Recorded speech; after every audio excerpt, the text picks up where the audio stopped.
Hi, everyone. Welcome to episode 11 of the C.A.R.E vlog. And C.A.R.E stands for Career Advancement Readiness Enhancement. And we are your hosts. My name is Nissar Ahamed and Eric V. Hahn. I'll do a quick introduction myself. If this is the first time you're joining us, then Eric will introduce himself and we'll get into today's topic. Once again, my name is Nissar Ahamed. I'm the founder and the managing editor of a publishing platform called careermetis.com, which focuses on providing career advice for job seekers and freelancers. And Eric, if you can quickly introduce yourself and we'll get on with today's exciting topic. Hey everyone, my name is Eric B. Horn, and I am the founder of Eric B. Horn Incorporated, which is a career management and professional development firm based out in Chicago. Nissar and I have been doing the C.A.R.E vlog, like you said, episode 11. It's so funny how, just a quick conversation has created, 10 wonderful pieces of content. And if you guys haven't, if this is your first time even on the blog, we've touched on topics about how to use your car as a mobile classroom, how to ask for help. These are, simple yet powerful topics that we've discussed on how you can have a better understanding of your career. So, Eric, I think this is a topic a lot of people struggle with. Not everybody is in a position where they're looking for a job multiple times. So they're very familiar with the process, right? Like resumes, job search, interviews, and all that. But this is negotiating your salary and making sure you get what you deserve is tough for many people. It's nerve-wracking. It's not something we are taught in school. We're not taught negotiating skills, right? Like, let's say you're in school, your career counselor comes to you and says, oh, these are the jobs you can apply for. This is how you prepare your resume. Very rarely anybody tells you how to do a negotiation. This is nerve-wracking for anyone. I've done it many times in my career. It's never easy, right? And that's what we are hoping to do in this interview, in this episode. We're sharing some of the ideas that has worked for me, worked for Eric, and for the others we know. So one of the first things I would say is before you start the job search process, don't wait for this till the last minute. Let's say if someone calls you, hey Eric, hey Nissar, you got a job, what do you want to do? No, start before.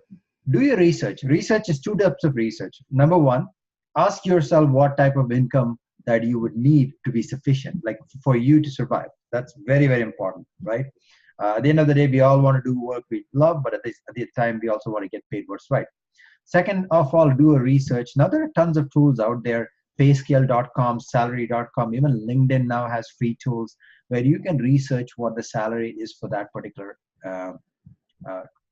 job or category. Now, if this is not your first job, you already have a job, you know what your starting point is. It doesn't make sense for you to go below, but a little bit higher. So that's the first thing. So do your research about it for yourself, do a research what's out in the market. And my first thing I would always say is when you're starting a job search process, try to deflect the conversation till the end. And the reason I would say not this is a trick because you want to negotiate a salary when you have an offer. Don't negotiate a salary when you don't even know if you're the right candidate. So this is a trick question. Hiring managers ask this question, recruiters ask this question. So let's say you're going through the process. Before the process, they call you, hey Nissar, hey Eric, this is a position, we want you to come for an interview. What are you looking for? And the best response is, because if you answer a number there, you are setting yourself for failure because they have already put you in a bucket, or you might come across as someone who's only interested in the money, not the company. So I would always say, hey, thanks, that's a great question. At this point, I'm researching many options. I would like to table that discussion to a time which is more suitable. Let's say we both go through the process and I find this the best opportunity and you think I'm the best candidate. We can discuss it about that time. Is that okay with you? I would say 9 out of 10 times, if they would say yes, right? Sometimes they push back. They want to get a number out of you. That for me is a red flag. Right at the bat, you know that is not the company you want to work for. So and once you go close to the offer, I'll cover that in a bit. But I want to hear Eric's thought about what I've discussed so far. No, the the trick question, so to speak, yeah, you have a lot of, which is their job. Don't get me wrong, because the strategy behind bringing in any type of talent based off of is eliminating strategy. Because if you say, hey, if you're an IT engineer and you already, like I said, done your research and things of that nature, no IT engineer makes $250,000 a year, right?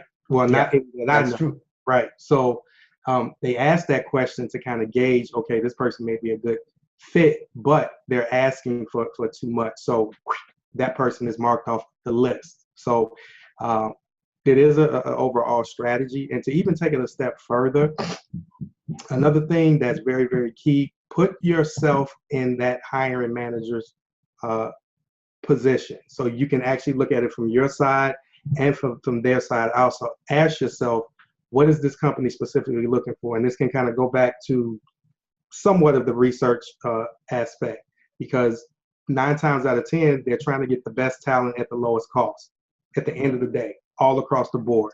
And a lot of times job seekers, they don't know this. They just look at it once again from their perspective, which is okay, but you have to treat it like a game of chess. I mean, I don't play chess, but I understand the methodologies behind it. One, you have to know at least 2 to 3 steps ahead why they asking you this question. What's the overall salary range? Not based off of what people will pay you for that position, but it'll be key if you know somebody that works for this company already to kind of tell you based off of what the market, the average pay that the market pays for this type of position, what is the overall company? They may be below market. They may be a mid-sized company. And if you come from Google and you go to a mid-sized company, don't expect that you're going to still get the same amount of money. You may get more, but 9 times out of 10, if it's a smaller company, it's a smaller operating budget, meaning what they're going to allocate to you is a lot smaller than what you as a job seeker is looking for. So, but the only way that you'll be able to do that is not only look at it from your perspective to say, hey, I have this degree, this certification, this qualification, I should be getting this, but based off of the same talents and skills and qualifications do I have, is there someone currently working for the company that has these same type of qualifications? Maybe that person's moved up or whatever the case may be. Are they paying the market rate, so to speak? Now, don't get me wrong.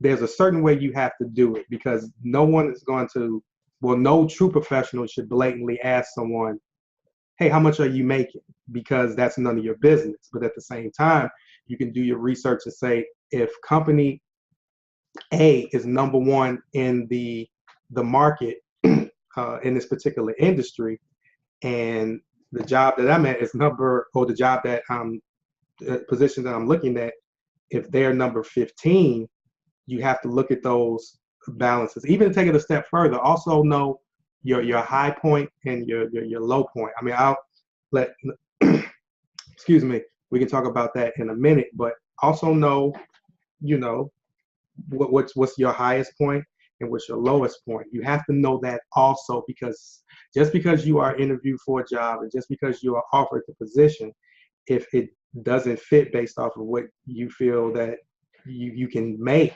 then it may not be a good fit. But you have a lot of people that, okay, I've been looking for a job for 6 months and I've gotten this opportunity to interview. I've gone through the interview process. Now we're at this stage.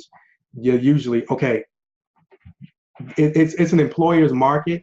So if you're used to 100,000 and you haven't been working for 6 months to a year, and they say, well, we can only offer 80 or 70, I mean, that's a $30,000, well, excuse me, that's a significant amount drop, but will you take it? Will you not? And that's based off of the research, not only for the company, but for yourself, based off of, you know, would you be able to live off that based off of your current situation? But yeah, it's definitely a don't fall for the, okay, how much you're looking to make. Yeah. Instantly think that they're gauging you to see if they can eliminate you just based off of price, because sometimes that's the determining factor. They say these guys are just as equally, qualified. Usually they say, okay, how much do they want? Oh, John wants 70, but Bill would do it for 50. Okay, Bill it is. So I just want to add a couple of things you said. I wrote down here two important points. Best talent at lowest cost. That's what most companies want. They want the best talent. So, you know, they always want to. Hiring is a painful process for them. They want the best candidate. So, but they want to get the best price, right? yeah. Um, Before I cover the next thing I want to talk about, I also want to answer this. How much are you making? And I know it is an unprofessional question, but you would be surprised how many recruiters, hiring managers ask this question. Even 6 months ago, the company I worked this before the job I had before this, a C-level executive asked me that question: How much are you making? And so I have a response. If the listeners, if you want to use it, word of caution: if you're a new graduate, I would not recommend this because. But if you're a professional who have been working for a few years, anytime someone asks you how much are you making, answer something like this: It has worked for me. So if someone asks, hey, listen, I think it's a personal question. I know this is the first or second time we are speaking, so I'm not comfortable sharing that. And Eric, if I asked you what your employees in my position are making, I'm sure you won't answer that question. So it's like you're making a joke. So can we talk about that at an appropriate time? Most of the time they will laugh, and it's sort of a humorous way to answer, but it is very rational, right? Because Right. why do they care how much you're making? And if they then it is fair for you to ask how much their employees are making. So that's a good way to deflect it again. But all the candidates, if you're looking for a job, this question will come up. And I hate this question, to be honest with you, during my job search, but you'd be surprised how many hiring managers use this line. Listen to this again, use that. It has worked for me, it'll work for you as well.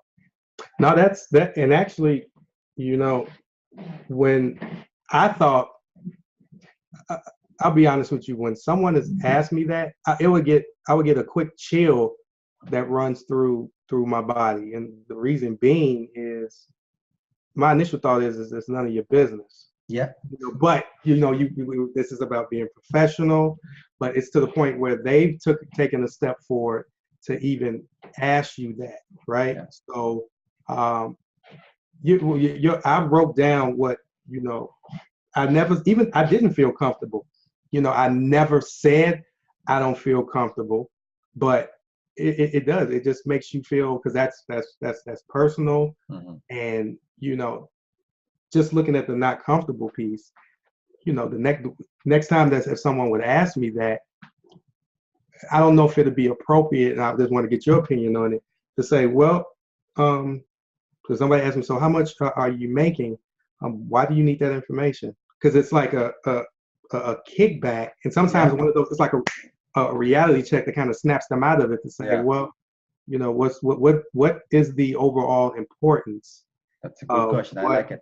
Yeah, what I've made in the past, stuff like that. And usually they'll say, well, we're just trying to gauge and things of that nature. But that also kind of, it should be a trigger to say, okay, this is a technique to try to weave me out.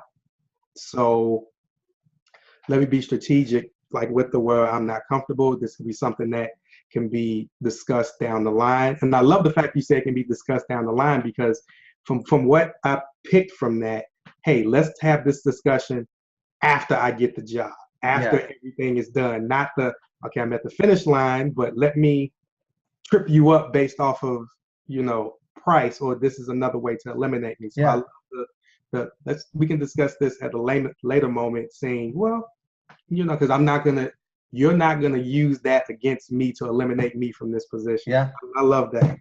So love that. I like another cheeky comment I want to make to that is, this is like a lot of candidates, when they do it for the first time, they're uncomfortable rebutting that question. But think of it this way, right? Like, let's say you are going on your very first date.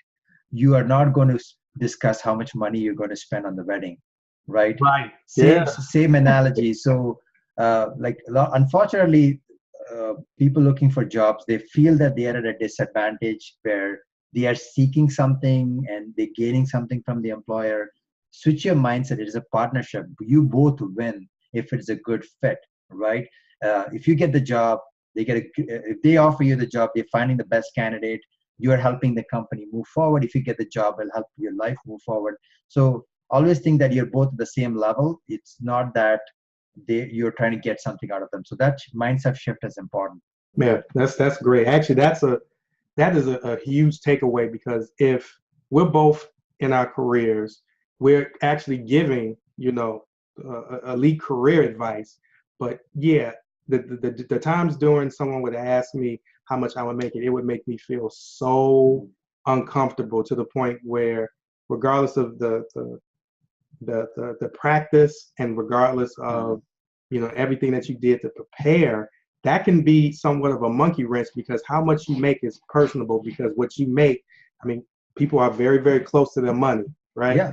So when someone that you don't know, let's just be honest, someone that you don't know asks you how much you are bringing in, and the undertone behind that is, okay, whatever your number is, this can possibly eliminate you from you being employed here. That's kind of I don't know if it's some sort of discrimination. Maybe I'm going too far in it, but it's like, you're going to knock me for you not being able to cover what I'm worth, so to speak, right? Yeah. And that's like, this is the same type of concept when people say that they're overqualified for a job, and Yeah.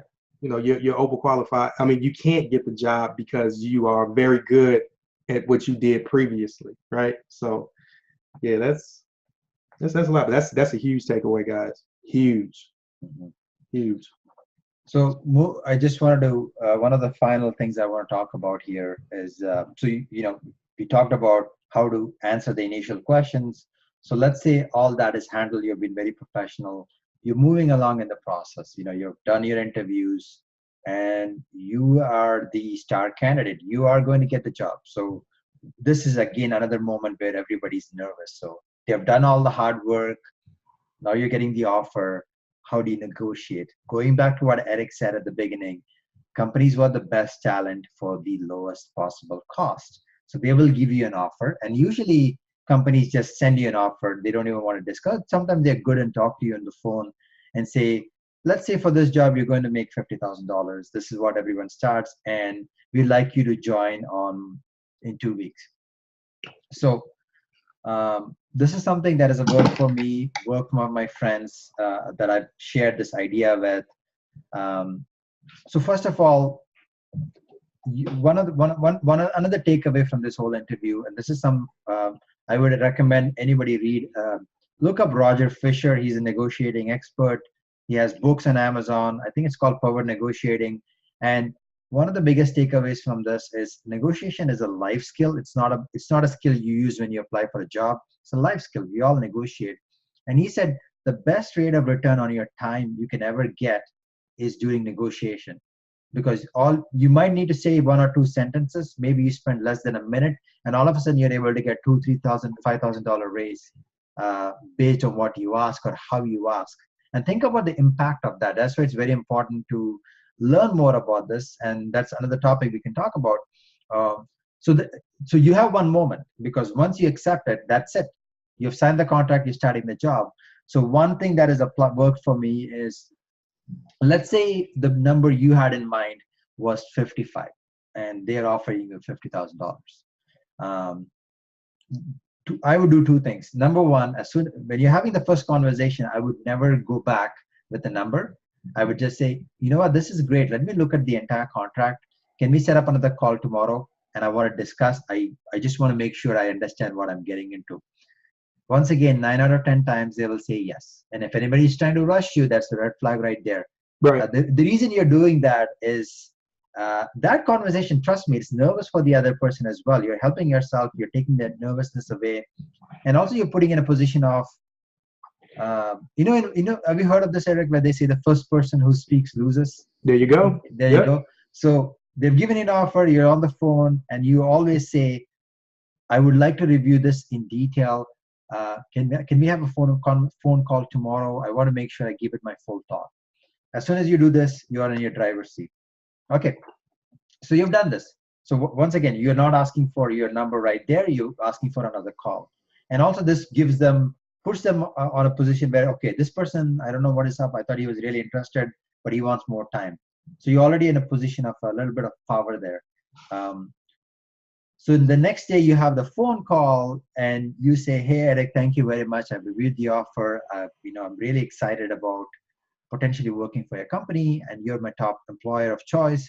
Um, I like what you've offered. To be honest, 50,000 sounds fair, but to be really excited, to be fully charged up, and based on my skill set, I think 55 would be a great starting point. I like that. And then stay silent. And they will usually come back and say, hey, let me get back to you. Maybe they need to go to their boss, or they will say, Nissar, the best we can do is 53. You didn't get 55, but you got 53. So just by saying that one sentence and doing a little of the strategic maneuver, you've got an extra $3,000, right? And trust me, as I said a few moments back, in few hours, you imagine how not a lot of things in life you can, in a few minutes, you can make $3,000, right?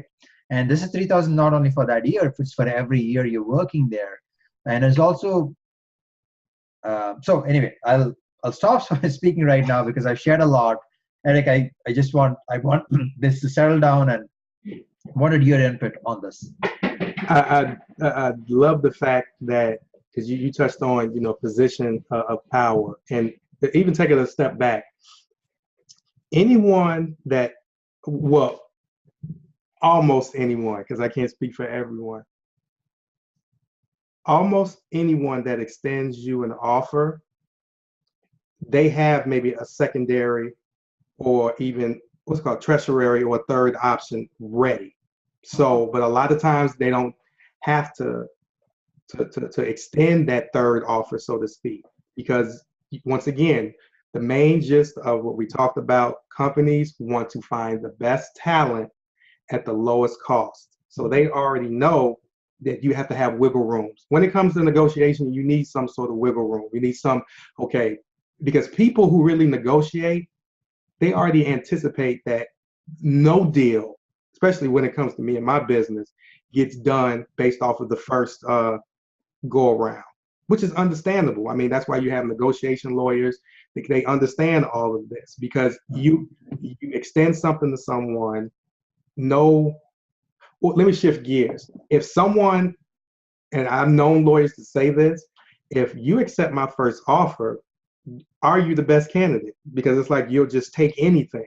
It's kind of, you're shunned upon a little bit if you don't have some sort of kickback, or don't say, okay, well, what about this? What about that? I mean, people who love to negotiate, I know some lawyers that will be depressed based off of the fact that, okay, wait, he took the first offer. Because if you take the first offer, sometimes people will look at it and say, okay, they just initially took the first thing. Will he or she do the same thing at the job? Will he or she take a little bit of time to make the right decision, or would they do the first thing that comes to mind? So it's an underlying undertow when it comes to that. But yeah, the whole position of power piece, there's always room for negotiation. Always, they could have a budget of 70,000, right? But if based off of they throwing out the first number, you kick back. Because what a lot of people do, and what they're so afraid of, they feel that once you get to the negotiation stage, you are 99.9% in, right? They just need to finalize that deal. A lot of people feel, well, I don't want to kick back because that may ruin the chances of me getting the job. If they've made it all to that point, you're not going to lose the job based off of you asking for more money. The worst case scenario, hey, I have, like you said, I have 50, I would like 55. They didn't say, well, you're not going to get the job because you asked for too much money.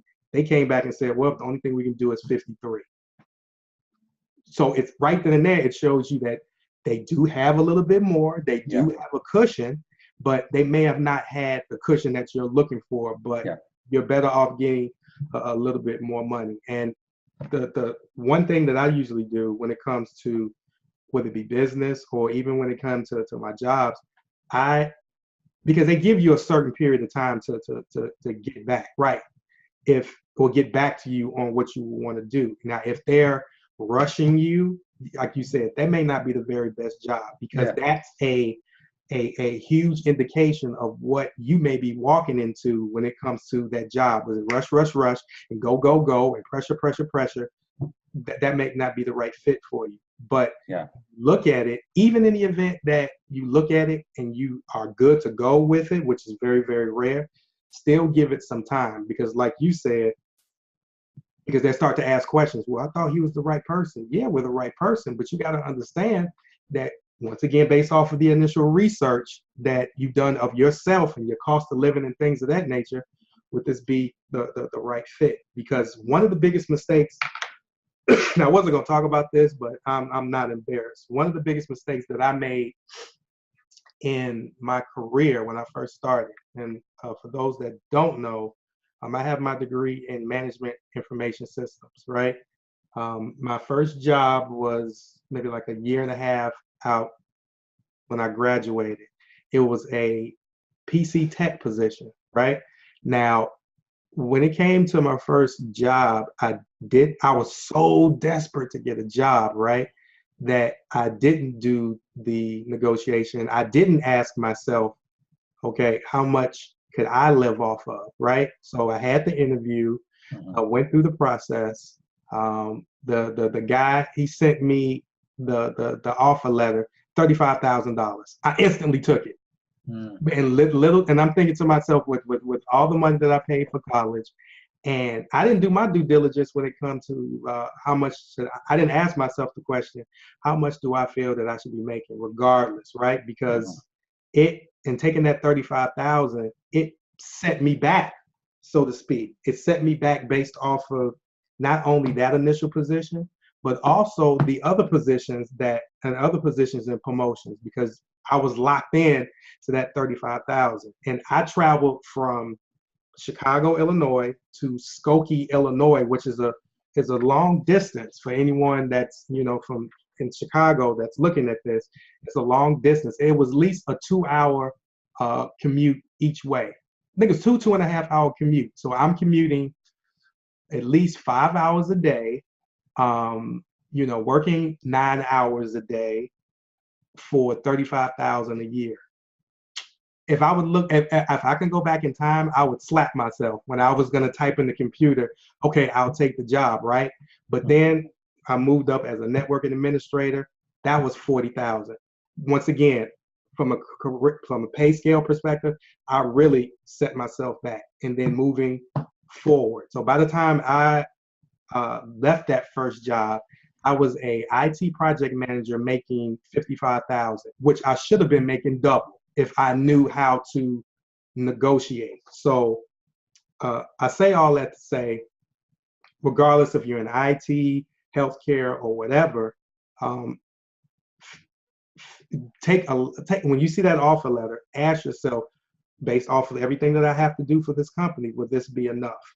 And then if it's not, then don't go crazy. And if you're making 70,000, don't say you want to make 144,000. That's too huge of a leap. But always ask, is there anything else that I can get from this?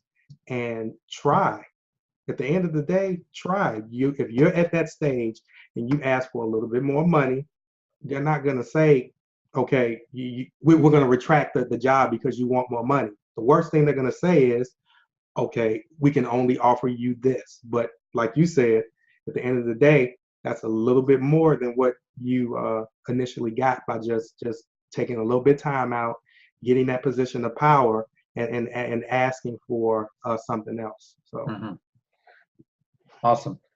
So I know we covered a lot of ground here, and we wanted to make sure that you, the audience, or the listener, is getting maximum value. So yes, we went over this. This was a long episode for a reason, because this is a topic a lot of people struggle with. So I hope you got lots of this insights. We'd love to hear your feedback. Please comment below. Write how your recent negotiation went. If you had applied any of these principles before even hearing this and it worked, we'd love to hear your feedback. In terms of the next episode 12, we're going to be talking about something very interesting. It's called the planning and goal setting for 2018. This is October 2017. We are recording this interview, but me and Eric, we're very similar. We plan ahead, and in the next episode, we'll tell you why it's important to plan ahead. I would also encourage you to subscribe to our YouTube channel, and we recently started a Facebook group. It's called the C.A.R.E Club. Eric, is it called the C.A.R.E Club? Yes, sir. Okay. So we'll have that information in the description, so you can just click on it and join, so you can get involved in the conversation, get involved in the learning aspect. Let's learn and continue to thrive as a community. I mean, there's, achievers and high achievers and very successful people all across the world. So let's collaborate, come together, help each other out, and empower and equip everyone so we can move forward in our careers. Awesome.